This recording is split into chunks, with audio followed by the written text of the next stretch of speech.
Alright guys, welcome back to the channel. E-Rider Hub. Once again, appreciate everybody for listening and watching all my videos. We've been on a pretty good run so far. Today, what I wanted to talk about is the new Eride Pro SR. Now this is the latest bike that's been released by Eride. It's way more powerful than the Eride SS 2.0 or anything else they released for that matter. It's got a 25 kilowatt motor, which is insane. Battery specs are 72 volt 50 amps, which is really nice to see. It's going to give you a whole lot more range when riding that bike, which is great. It's actually like it's looking more like closer to the Ultra B to me than competing with the MX-5, to be honest. The MX-5 in comparison has a 72 volt 40 amp hour battery, which is more than enough for my needs. I'm not really going on any crazy long range expeditions or anything. I did get a new product, however, where I'm going to explore that, and it's going to grant me more range on my rides. I'll have a video coming out on that soon. It's actually just an adapter to an electric charge station, and the charger on the MX-5 is absolutely insane. 15 amp charger, which is I'm pretty sure it's like top of the line in terms of similar bikes. I don't think any other company is selling a charger that charges that fast, maybe other than like a Stark Varg or something like that. But yeah, so back to the Eride Pro SR. It's 25 kilowatt motor, 72 volt 50 amp hour battery, does 0 to 30 miles an hour in 1.8 seconds. For comparison, the MX-5 does 0 to 30 in 2.1 seconds. So you're getting a much faster bike with that setup. It has an extended seat, which looks a little bit more comfortable than the stock seat on the Eride, which is great to see. We're gonna use some regen here. Yeah, which is great to see. Also, better front fork suspension as well, which is awesome. Why are we slowing down? Why? Okay. No need to slow down. All right, got it.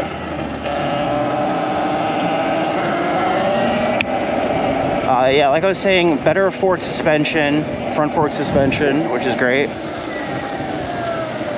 And I'm not entirely sure about the rear suspension on the new bike. It might just be the same one that's on the original. I haven't seen too many complaints about the original shock on the Eride Pro SS. Complaints have mostly been with the front forks. People have experienced like leaks in the forks.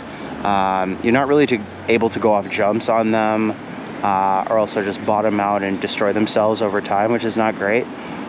So it's good to see that they've taken some time to upgrade the suspension, like what Talaria did with this bike, with the MX-5, when they upgraded from the MX-4.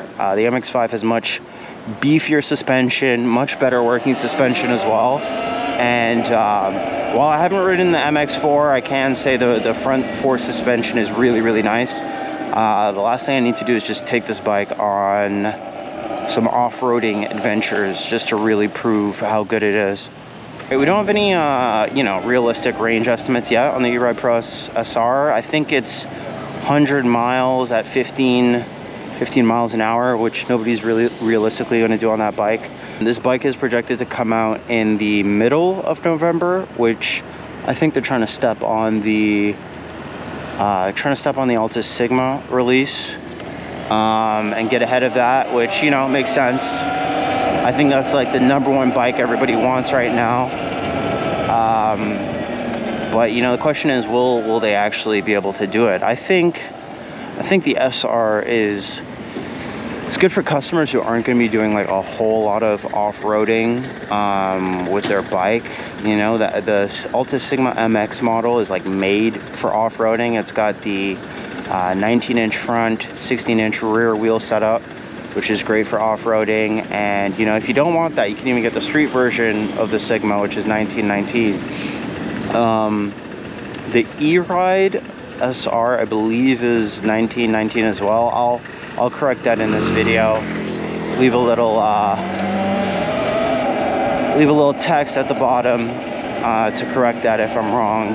But I'm fairly certain it's a 1919-inch bike. Possibly 1918, but I'm pretty sure it's 1919. Anyway, yeah, so they're trying to get this bike out as soon as possible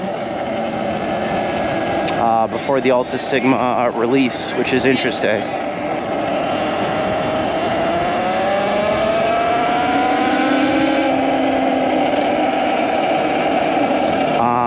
And yeah, the big question is, will they be able to, you know, step on the Alta Sigma? I'm sure they're going to take a bunch of their sales. They're about the same price. I think the SR is like $100 more than what the Sigma is going for. It might just be $50. I'll also post the two comparisons on the screen here.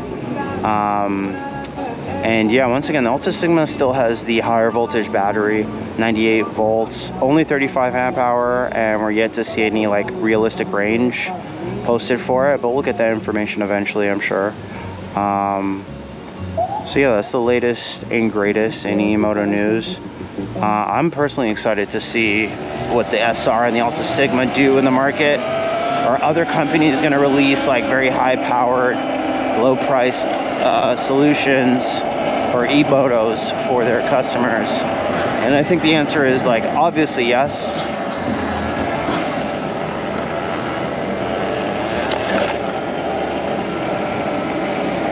And we're back. I mean, to be honest, as a MX-5 owner, I'm not too threatened by these new bikes. I'm very happy with my purchase. Even at the announced prices, the MX-5 is still, you know, $800 cheaper than a lot of these new e-motos. Yeah, they might have a little bit more capacity, but I'm happy with the quality of my bike. Luna's support is just out of this world. And yeah, I have zero complaints. So like I said, I'm excited for these other bikes, but I'm just as happy with mine.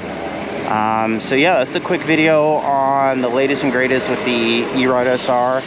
And I want to thank you guys again for watching. Like and subscribe if you guys enjoyed the video, and we'll see you next time. Peace.